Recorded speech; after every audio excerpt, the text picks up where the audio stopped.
미국에서 시민단체가 규제기관을 향해 규제를 거두라고 했습니다. 방향이 거꾸로죠. SVIL 연구소장 디토 소장님과 함께 풀어보겠습니다. 네, 8월 14일에 미국 시민자유연맹이 연방거래위원회에 준비 중인 AI 정책 문서를 보류하라고 요구했습니다.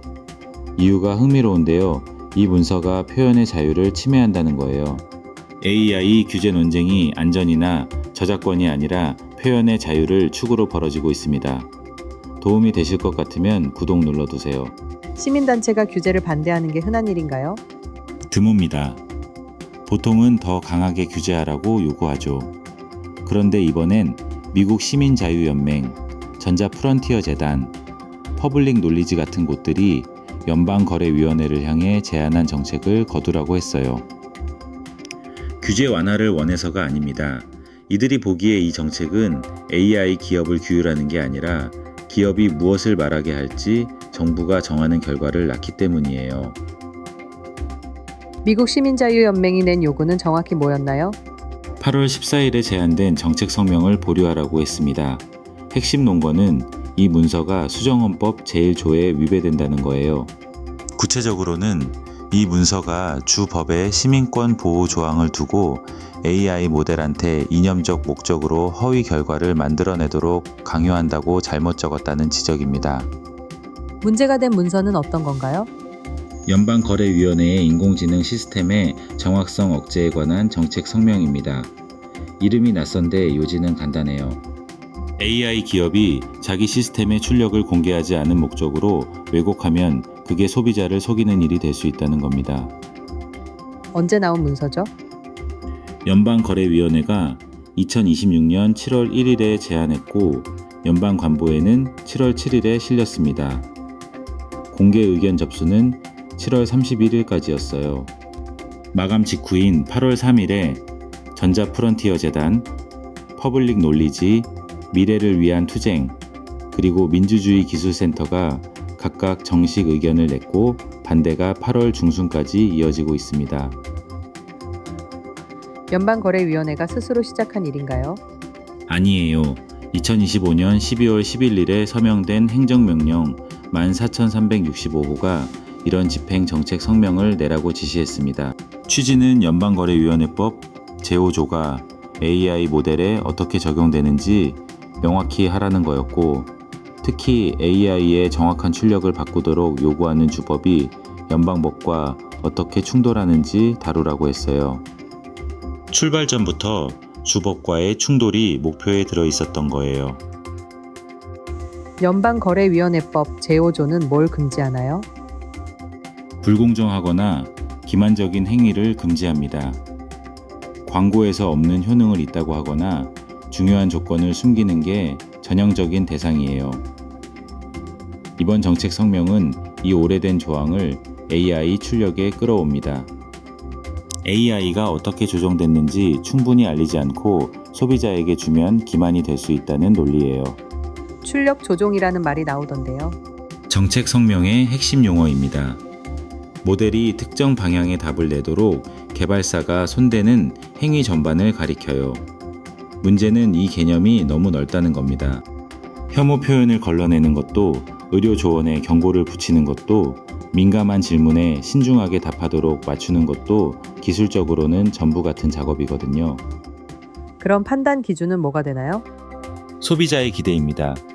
사람들이 AI한테 정확한 답을 내려고 노력하고 요청을 충실히 수행할 거라고 기대한다고 보는 거예요. 물론 통상적인 기술적 한계는 감안하고요. 그 기대와 실제 동작이 어긋나는데 그 사실을 알리지 않았다면 소비자에게 한 표현과 어긋난다는 게 연방거래위원회의 구성입니다. 그래서 정확히 뭐가 위법이 되는 건가요? 조정 자체가 위법인 건 아니에요. 공개되지 않은 이념적 목적을 위한 조정이 기만으로 문제될 수 있다는 구조입니다. 그런데 여기서 바로 쟁점이 생겨요. 이념적 목적을 누가 어떤 기준으로 판정하느냐죠. 안전을 위한 조정과 이념을 위한 조정을 가르는 선이 문서에 명확히 없습니다. 공개하면 괜찮다는 거잖아요? 형식상으로는 그래요. 조정을 금지하는 게 아니라 충분히 눈에 띄게 공개하면 된다는 거니까 표면적으로는 투명성 요구처럼 보입니다. 그런데 비판하는 쪽은 이 공개 요건이 실무에서 작동하기 어렵다고 봐요. 요즘 언어 모델의 조정은 수천 가지 판단이 쌓인 결과라서 무엇을 어디까지 적어야 요건을 채우는지 아무도 확신을 못합니다. 미국 시민자유연맹의 헌법 논거를 좀 더 들려주세요. 정부가 사기업한테 무엇을 말하고 무엇을 말하지 말지를 사실상 지시하면 그건 표현에 대한 국가의 개입이라는 겁니다. 미국 헌법에서 표현의 자유는 개인뿐 아니라 기업의 편집 재량에도 어느 정도 적용돼 왔어요. 어떤 답을 내보낼지 정하는 건 발행인의 편집 판단과 구조가 비슷하다는 논리로 이어집니다. 주법이 거짓을 강요한다는 서술도 문제 삼았죠. 네, 그 부분을 특히 짚었어요. 문서는 주법의 시민권 보호 조항이 AI한테 허위 결과를 내도록 강요한다고 적었는데 미국 시민자유연맹은 이게 사실과 다르다고 봅니다.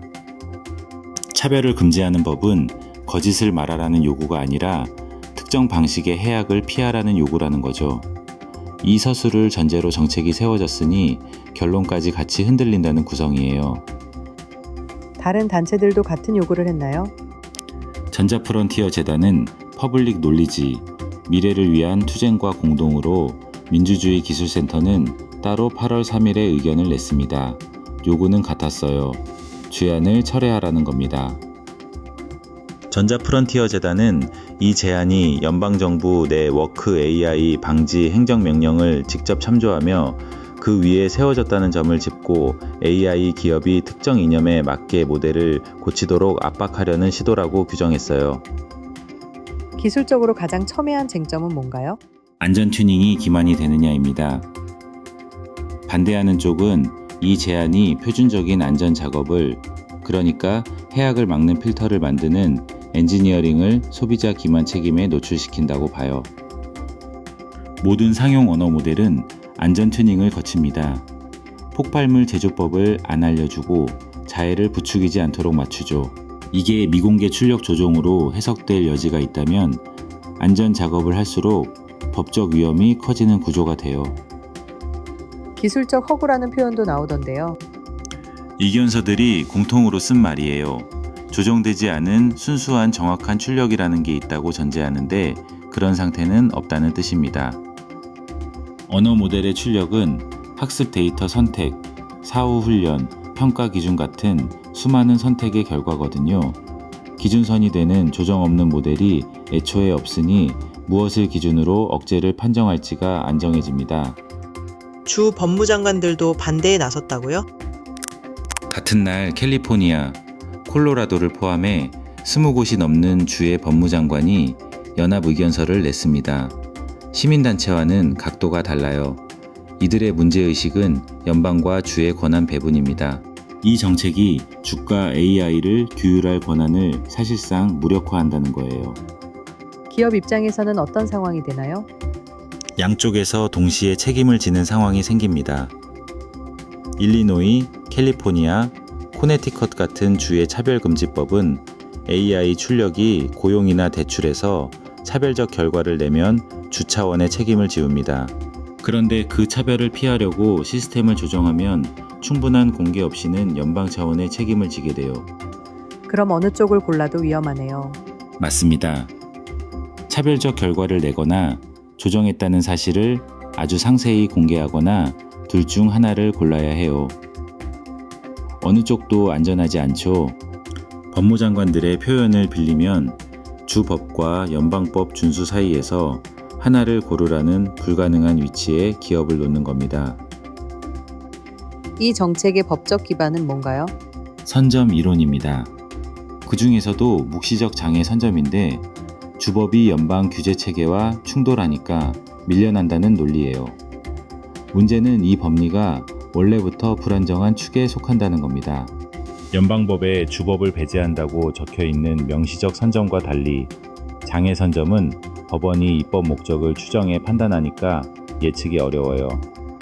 재밌는 대목이 있다고 하셨죠. 연방거래위원회 의장 앤드루 퍼거슨이 버지니아주 송무차관 시절에 장애 선점을 일관성 없는 법리라고 비판한 적이 있어요. 여러 법률 분석가가 그의 임명 이후 이 모순을 짚었습니다. 과거에 비판한 법리를 지금 자기 기관의 정책 기반으로 쓰고 있다는 거죠. 앞으로 소송이 붙으면 반대 측이 반복해서 꺼낼 재료가 됩니다. 찬성하는 쪽 논리도 있나요? 있습니다. 네초이스는 폐기가 아니라 범위를 더 정밀하게 다듬으라는 의견을 냈고 다른 단체들도 각자 수정 방향을 제시했어요. 찬성 논리의 핵심은 이겁니다. AI가 어떤 관점을 걸러내는지 사용자가 알 방법이 지금은 거의 없고 그 불투명성 자체가 소비자 문제라는 거예요. 이 지적은 이념 논쟁과 별개로 타당한 면이 있습니다. 이 논쟁이 진짜 겨냥하는 건 뭔가요? 표면적으로는 소비자 보호 문서인데 실질은 AI의 답변 내용을 누가 정할 권한을 갖느냐에 관한 다툼입니다. 개발사인가, 연방정부인가, 주정부인가, 사용자인가. 워터마킹이 이 글을 AI가 처리했느냐를 다룬다면 이 논쟁은 AI가 무엇을 말해도 되느냐를 다뤄요. 뒤쪽이 훨씬 근본적인 질문이죠. AI 서비스를 만드는 입장이면 뭘 준비해야 할까요? 기록입니다. 미국 사용자를 대상으로 AI 기능을 붙인 서비스를 운영한다면 어떤 필터를 왜 넣었는지, 어떤 판단으로 특정 답변을 막았는지를 남겨두세요. 정책이 어떤 형태로 확정되든 공통으로 요구될 건 설명할 수 있느냐입니다. 나중에 재구성하기는 정말 어려워요. 한국에서만 서비스한다면요? 이 정책이 직접 적용되지는 않습니다. 다만 두 가지는 남아요. 첫째, 미국 모델 API를 쓴다면 공급자의 정책 변화가 곧 내 서비스의 동작 변화가 됩니다. 둘째, EU AI법이 그랬듯 규제 논의는 국경을 넘어 표준이 돼요. 엔트로픽의 워터마킹이 유럽 규정 때문에 전 세계에 적용된 것과 같은 구조입니다. 오늘 내용을 정리해 주시겠어요? 네 가지로 정리할게요. 첫째, 연방거래위원회가 7월 1일에 제안한 정책 성명은 공개하지 않은 이념적 목적의 출력 조정을 소비자 기만으로 볼 수 있다는 내용입니다. 둘째, 출발점은 2025년 12월에 서명된 행정명령이에요. 셋째, 8월 14일에 미국 시민자유연맹이 수정헌법 제1조 위반을 이유로 보류를 요구했고 앞서 8월 3일엔 전자프론티어 재단 쪽과 20곳 넘는 주 법무장관이 반대 의견을 냈습니다. 넷째, 쟁점은 안전 튜닝이 기만 책임에 노출되느냐, 조정 없는 정확한 출력이라는 전제가 성립하느냐, 장애선점으로 주 법을 밀어낼 수 있느냐 셋이에요. 앞으로 뭘 보면 좋을까요? AI 규제 뉴스를 보실 때 누가 무엇을 말하게 할 권한을 갖는가 라는 질문을 하나 얹어보시길 권해요. 안전이나 저작권, 개인정보 논쟁의 상당수가 결국 이 축으로 모입니다. 그리고 이번처럼 시민단체와 주 법무장관이 서로 다른 이유로 같은 결론에 도달하면 그 정책은 대개 법정에서 오래 다투게 돼요. 최종 확정 여부는 이어서 확인하겠습니다. 궁금한 게 있으시면 댓글을 달아주세요. 구독을 누르시면 빠르게 소식을 받아보실 수 있습니다.